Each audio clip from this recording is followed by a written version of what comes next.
Hey everyone, today I'm sharing my experience living with CMT for the CMT Chronicles site. My name is Emily, I'm 16 years old and I'm from Florida, and I was diagnosed with CMT type 2K at the age of 3. And today I'm going to be sharing my story with you.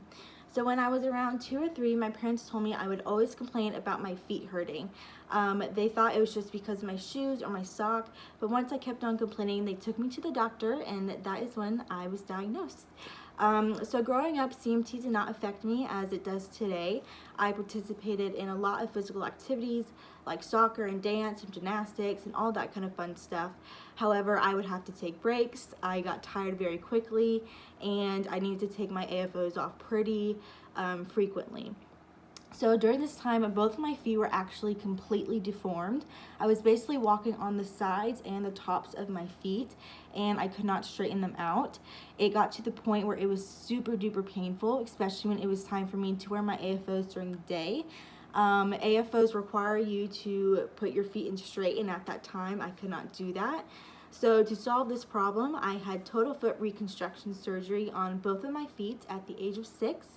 And I got 2 brand new feet, and I had to learn how to walk again with those. Fast forward to when I was in middle school, I was around 10 or 11 years old, and my body started to grow, and my nerves did not know how to react to that change. So that is when my leg and my hand muscles became significantly weaker. I had to start using a wheelchair and a walker. I couldn't really write well anymore, so I just started using an iPad. Just my overall mobility and balance just declined significantly, and it was a huge lifestyle change. And up till this point, CMT has affected me physically, but this was the first time where CMT took a huge emotional toll on me, and I didn't really know how to deal with that. So in 6th and 7th grade, I became very cautious and very consumed about what I thought people were thinking about me. I did not like any attention put on me. I did not want people looking at me when I was using my wheelchair, when I was using my iPad. I would try to walk without my chair or without my walker in order to fit in, but I would just end up falling and hurting myself.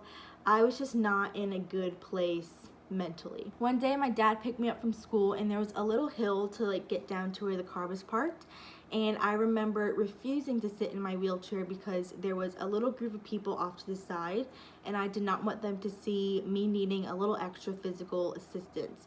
So you can all probably predicted what happened. I fell and I hurt myself, and I remember my dad telling me that it is time to make my life easier, to sit in my wheelchair when I need it, and to realize that nobody cares what you look like. Nobody cares that you use a wheelchair or a walker or an iPad, to just live your life.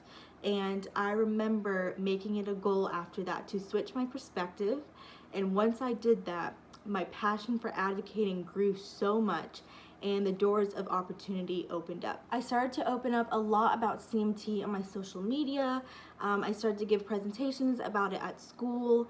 I attended a lot of CMT conferences, and I made my own fundraising page on the CMTA website, and it was literally one opportunity after the next, and I was constantly just blown away about how involved I got so quickly. However, when I started my freshman year of high school, my world really started to rock. I met my 2 best friends who also have CMT. Their names are Aaron and Riley. They also have videos on this website. I met them through Instagram, and the 3 of us instantly clicked.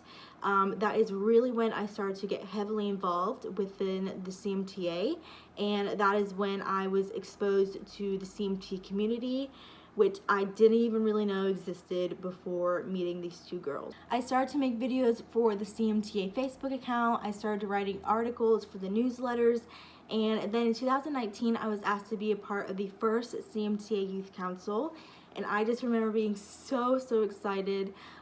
From that, I've met so many more amazing people that I now call my family.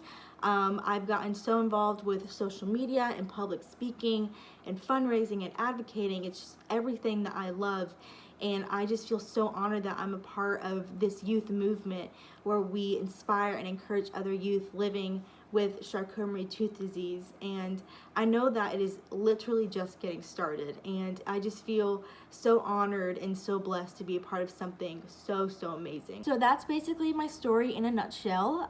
So far, it is so crazy the passion and the purpose that CMT has brought to my life so far, and I'm only 16. I seriously cannot wait to see where it brings me next.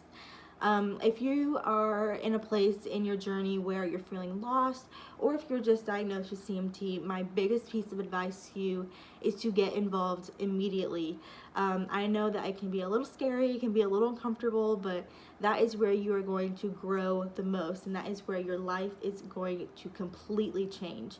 I can wholeheartedly and truthfully say that right when I got involved with the CMTA and the youth movement, my life changed forever. I met my family, I met my tribe, and I cannot stress enough how important it is to surround yourself with people who understand you.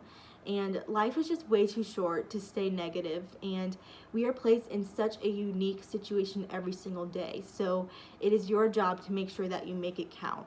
So yeah, that's basically it. I'm always here if you guys have any questions, or if you just want to be friends. I'm always down to talk to new people. So yeah, thank you all so much for watching. Mwah.